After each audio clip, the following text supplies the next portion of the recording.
बीरबल की महानता की परीक्षा। एक समय की बात है जब अकबर बादशाह के दरबार में सभी दरबारियों ने उनके बुद्धिमान मंत्री बीरबल की महानता की बातें कर रहे थे। उनकी चतुराई और समझदारी का चर्चा हो रहा था।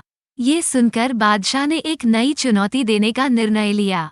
एक दिन बादशाह ने अपने दरबार में आवाज दी, अगले महीने के अंत तक मुझे एक ऐसी चीज चाहिए जो सबसे महान हो, चाहे वो कोई वस्त्र हो, खिलौना हो, जवाबी या जो कुछ भी हो।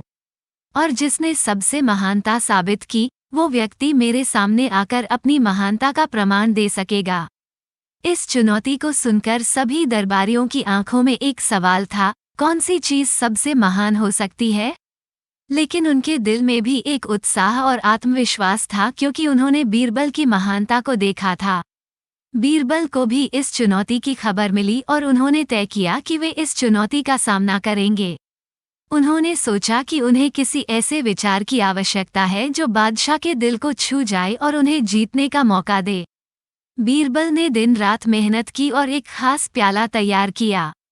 महीने के अंत में उन्होंने अपनी तैयारी को सबके सामने रख दिया और उन्होंने बादशाह से अनुमति मांगी कि वे उनके सामने आ सकें। बादशाह ने अनुमति दी और बीरबल बादशाह के सामने आए। बीरबल ने एक प्याले में पानी भरकर उसे बादशाह के सामने रखा। फिर उन्होंने दूसरे प्याले में एक छोटे से बिना फिटकरी के टुकड़े को डाल दिया। बीरबल ने दूसरे प्याले को पानी से भर दिया और कहा, बादशाह, ये पानी तो सामान्य है, लेकिन जब मैं इस छोटे से टुकड़े को प्याले में डाल दूंगा तो पूरे पानी को ये टुकड़ा महका देगा और पानी खुशबूदार हो जाएगा। बीरबल ने आगे कहा, बादशाह, इसी तरह से जब हम अपने आप को अच्छे कामों में डालते हैं तो हमारे आसपास के लोग भी हमारे प्रेरणा स्रोत बन जाते हैं और हमारी सकारात्मकता सभी को महका देती है।